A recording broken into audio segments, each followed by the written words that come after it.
Ijuru hararyoshe. Au ciel, c'est bon d'y être. C'est juste qu'on ne connaît pas encore le ciel. Mais la parole de Dieu nous dit: j'essuierai toutes tes larmes.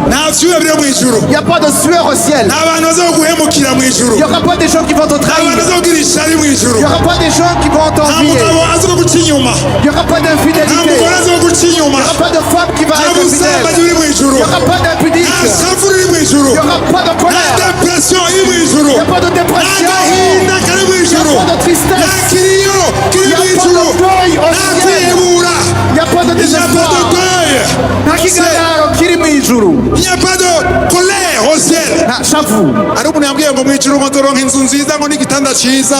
Il y a quelqu'un qui m'a dit qu'au ciel il va avoir une belle maison et un beau lit. Au ciel il n'y a pas de lit. Parce qu'au ciel il ne se fatigue pas. Il n'y a pas de fauteuil. Parce qu'il n'y a personne qui se fatigue. Au ciel il n'y a pas de soif. Il n'y a pas de faim. On ne regrette pas. On ne regrette pas.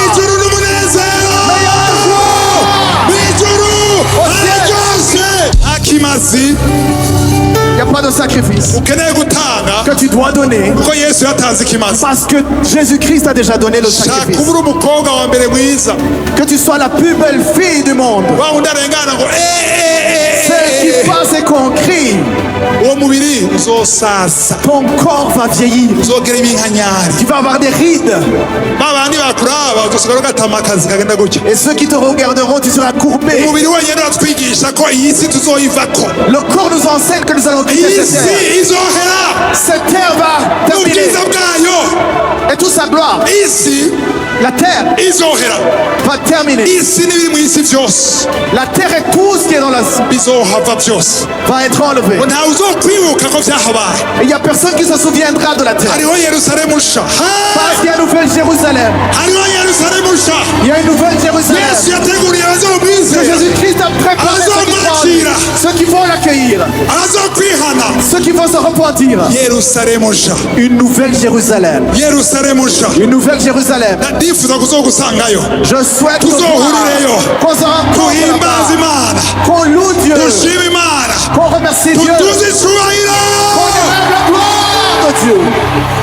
Mu bintu Satani ateza mu mitima y'abantu hari ibintu byitwa amashari kuko n'abavuga ibyo kuri Chris Ndikumana je Chris Ndikumana vraiment hari je ndamwemera vraiment ijana ku ijana nta kintu je wombwira ngo cyotuma ntekeranya yuko ari umukozi w'Imana n'umukozi w'Imana ku yindi dimension ahubwo irengeye abo bandi bagashobora yuko umenga bati uyu muntu atazwi atari muri bya bishengero binini tuzi vya kera ibi nibi none asohotsa vahe ubushobozi akoresha bukuye he Chris Ndikumana so umuntu aciye bugufi yera gose bimwe bikomeye nimba ubona abantu iciye bugufi iyo n'ingabire ya mpemu yera uravye dimension akoreramo ukaraba na degré ya humilité afise iyo maturité spirituelle afise niyo yonyine kwereka tuwe muntu w'Imana bamwe uwobaha utudoze dukeya gusa twiye mpemu mukoresha ajya amavuta akoreramo abeje mwo bayobego Chris Ndikumana ageze kuri urya rugero yaba ari umwe muri babagabo tuzi bandi abamaze kugura jet privé yiwe indega agenda urigera avuga ati ni mutore inkoko muzane icicumi cyaye muzane amashikanwa mutange muhibi mazimana igirikora ibitangaza ivyo barumva ku bandi iyo ntiyari opportunity kara kajyo keza ko kuba mu millionaire yari gutanga konte gusa atishirako none uretse n'ahandi ni kwana kuri ETS n'ibindi ntazi nta mweme ukunda amafaranga afise izo zitatu zonyene zatwaye abandi ntarimwe mugaragarako yego icaganga n'umugabo akunda gusenga yigisha mvuga iki ndabyo bitangaza akora ego ni ijambo ry'Imana abanza kwatuza abantu bakakira Yesu Kristo nk'umwami n'umukiza amaze kumwimika mu bantu agavuga ijambo ry'Imana akavuga ati ibitangaza byo gukira ntandi bikorekera ni mu mishishago ya Yesu Kristo n'indwara zakiriye ni yari karavuga ati ni mwizina rya Yesu Kristo ariko uzumviza abantu bavuga ngo ndavuze ngo avuga ubushobozi bw'umusaraba, avuga ubushobozi bw'amaraso ya Yesu Kristo, avuga izina rya Kristo. Yego. Ntakeneye yuko yamamara. Yego. Ubakeneye kwamamaza Kristo gusa. Tuzi kintu cyari ryohejewe. Uri we. Okay. Akantu ko kuba umurundi. Aragashira imbere. Yagiye muri Cameroon. Indirimbo za Rwanda na Adoration. Aba Cameroon baririmba Kirundi. Muri Côte d'Ivoire. Yego. Baririmba Kirundi. Yego. Kandi kantu gakomeye mu bisanzwe yaba ari abandi bantu baciye ubwenge. Abakozi b'Imana n'inani zabo. Nimba bakunda ishengero bagakunda Imana bakunda n'igihugu cacu. Ujaye bo kwandisa bakandikira nk'inzego zibijejwe naho umukuru w'igihugu ati uyu muntu akwiye kuronka passeport diplomatique. Akwiye kuronka igitabo c'iteka. Wow. Ari ambassadeur. Ko ari ambassadeur w'ijuru, ari ambassadeur w'igihugu.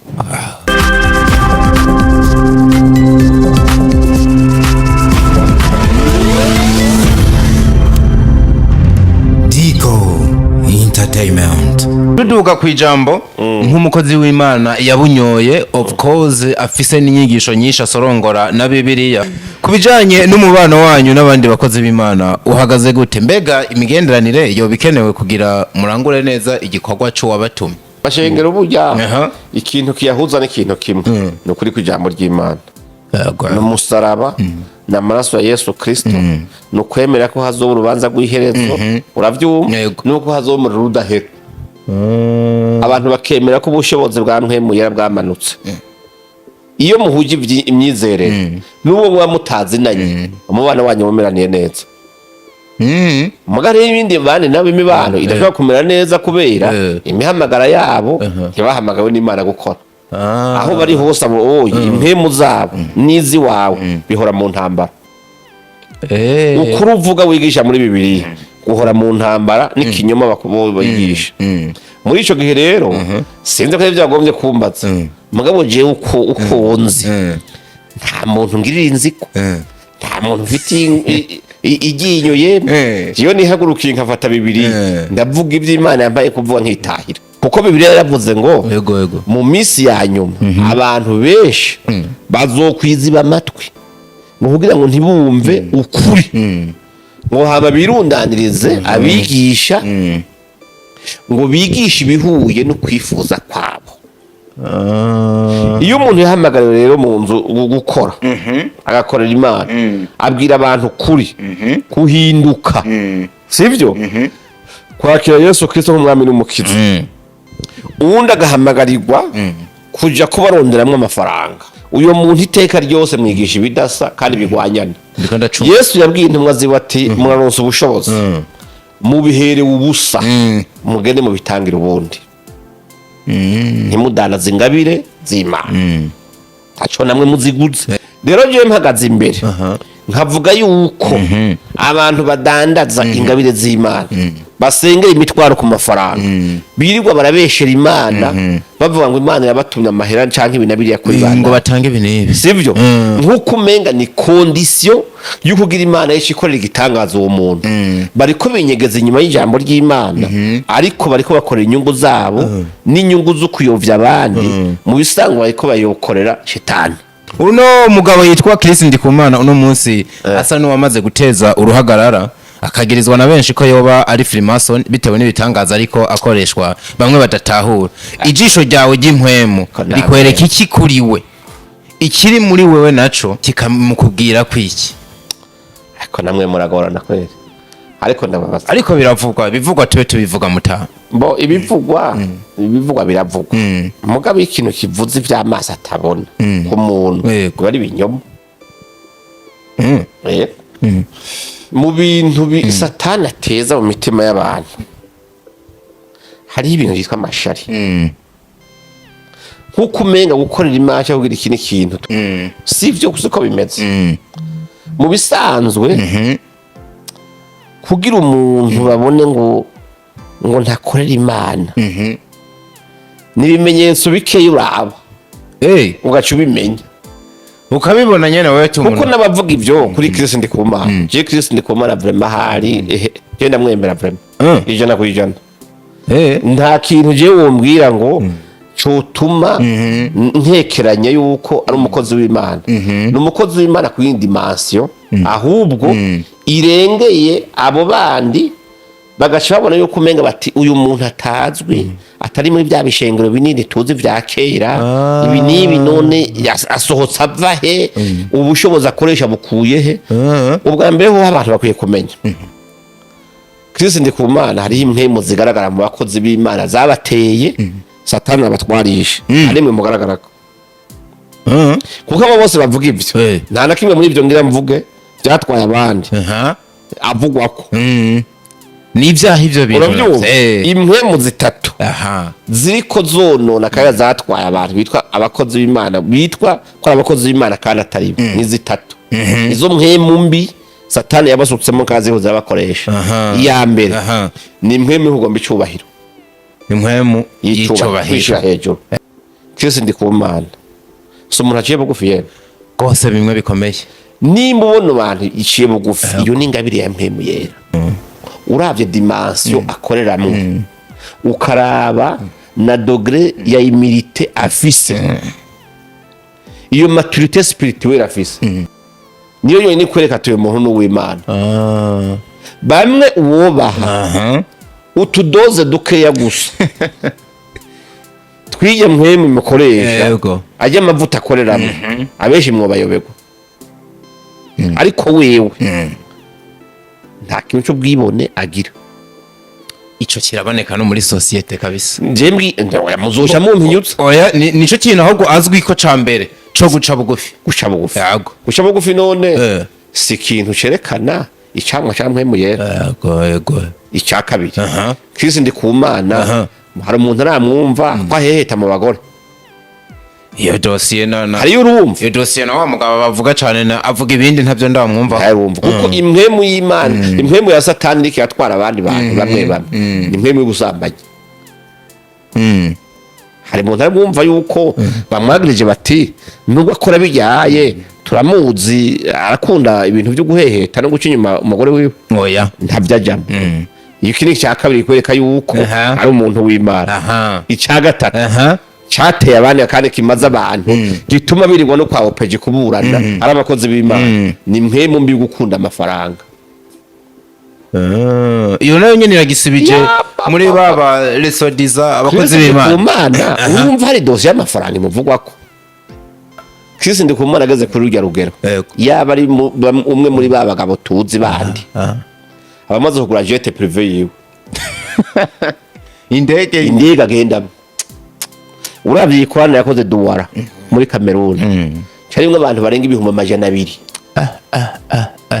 baje bose bari muri kiya kibuga bose bari abantu bifise kandi bamwe nubo bafise bikera bafise ivyatanga urigera avuga ati ni mutore inkoko muzane icicumi cyaye muzane amashikanwa mutange muhibi mazimana igirikora ibitangaza ivyo barumva nta birigera biba mu bikorana Côte d'Ivoire aheruka Abidjan hari abantu ibintu barenga 500 benshi cyane kandi ikintu wumvise cyo kuvuga ati ni mu amafaranga ku bandi iyo ntiyari opportunity kara kajyo keza ko kuba mu millionaire yari gutanga konte gusa atishirako yako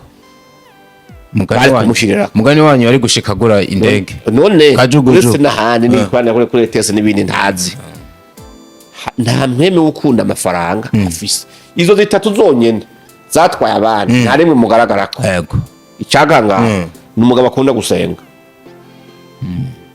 cyo n'ikindi cyongereye kuri bitatu utanze icakane muze mumvize message atanga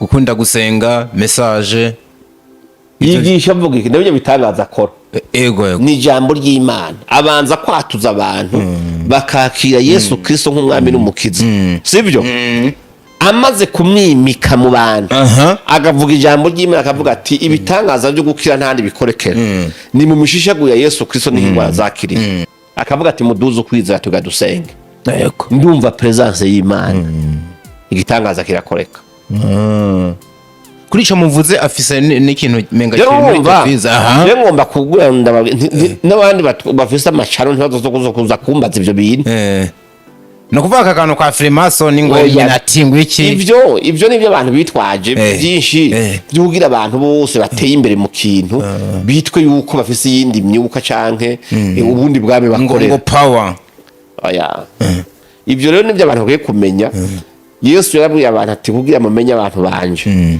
ntimuzobabonera mu bikanzu no mu bishenete by'imisaraba n'ibindi bintu vyerekana ko bambaye ibintu by'abakozi b'Imana babyumva ariko muzobabonera mu ngeso zabo ngo mu vyo bama iciza cy'ujya mugabo ntashaka kwamamara agomba ko hamamara Kristo gusa ako gahura n'ikintu avuga ngo si jewe nkiza ni Imana ni ikize ngo reka asengera n'abantu ni yari karavuga ati ni mwizina rya Yesu Kristo ariko uzumviza abantu bavuga ngo ndavuze ngo bivuze ndategetse ariko wewe ni mwizina rya Yesu avuga ubushobozi bw'umusaraba avuga ubushobozi bw'amaraso ya Yesu Kristo avuga izina rya Kristo yego kigisha ubutumwa bwiza wow mu kuvuga wewe urumva wewe ntakeneye yuko yamamara yego ubakeneye kwamamaza Kristo gusa okay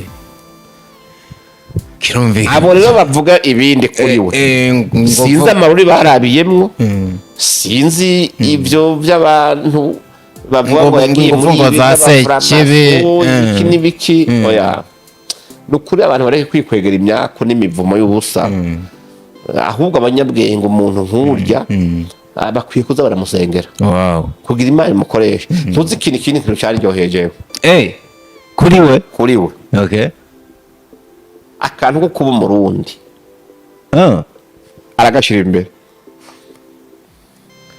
gute si ndiko ndabibona muri Cameroon indirimbo za Roy na Adoration aba Cameroon baririmba Kirundi muri Côte d'Ivoire yego baririmba Kirundi yego ariko indirimbo z'Ikirundi barazi yego ngiyo Mana ngo ni nziza narumvise muri rya stade irikiraririmba ndagira kandi kantu gakomeye mu bisanzwe yaba ari abandi bantu baciye ubwenge abakozi b'Imana n'inani zabo nimba bakunda ishengero bagakunda Imana bagakunda n'igihugu cacu ujyaye bo kwandisa bakandikira nk'inzego zibijejwe naho umukuru w'igihugu ati uyu muntu akwiye kuronka passeport diplomatique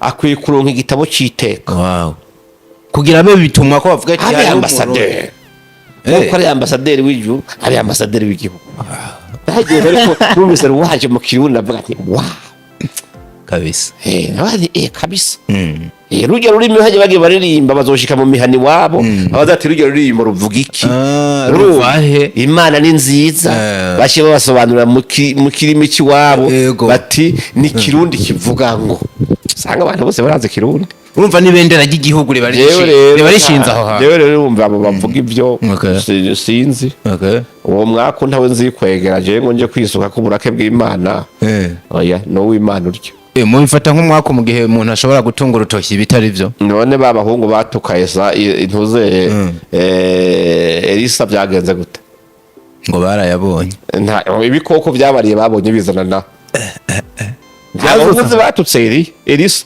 iyo ngo ubuhanza bw'ibingere bumwe batuka umukozi w'Imana none ngo amadubu ntiyasokorotse ahantu batabona akabatatagura bose arabarigata rero ibintu abantu bamwe badahuza baratunga intoki bazi bariyubara kuko umuntu nk'uryaye amaze gukoreshwa n'Imana kuri ya dimension abamaze kumera nk'imbono y'ijisho ry'Imana ukozemwo irakurandura ni byiza ko abantu bagira bati reka nimba akorera Imana naho wowe utabyemera rindira Imana ize yicira urubanza ariko we ntimucira urubanza birumvikana cyane kabisa nayo bigaragara byo ano w'Imana nibyo nubona bamugabo nibaza yuko abantu batoza barajanwa n'inyigisho zo kugira ngo naka ishari byagenze uko upinzanya ibinabiriya ariko wowe ukora muri dimension ya Chris ukicara mu ntebe mu isengero pastor akaza avuga wicaye aho uzi yuko hamwe usohotse ukavuga uti ngiye kugira ishengero ashobwa nyene ayasigaye yose yoca yugaza ngira umunsi yovuga ati jewe urongera ngira ishengero muri dimanche muzohore musanga kuri stade niho tuzokorera ubutumwa bwiza amashengero menshi yofunga yobagiye nubwo yovuga ati muzoze mwitwaje 220,000 umwe barantunga kuri turababaza mvuga ariko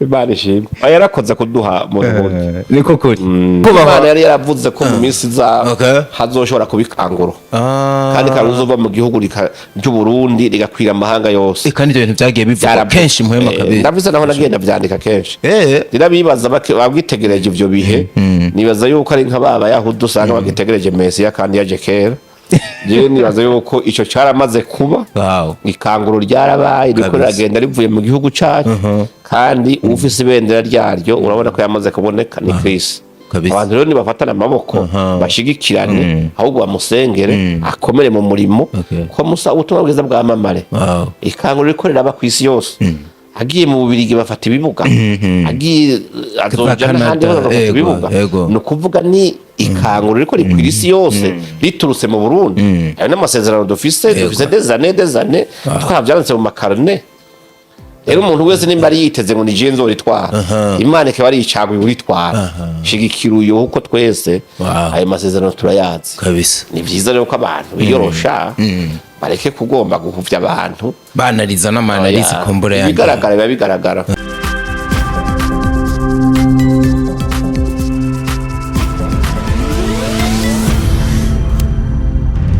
Digo Entertainment.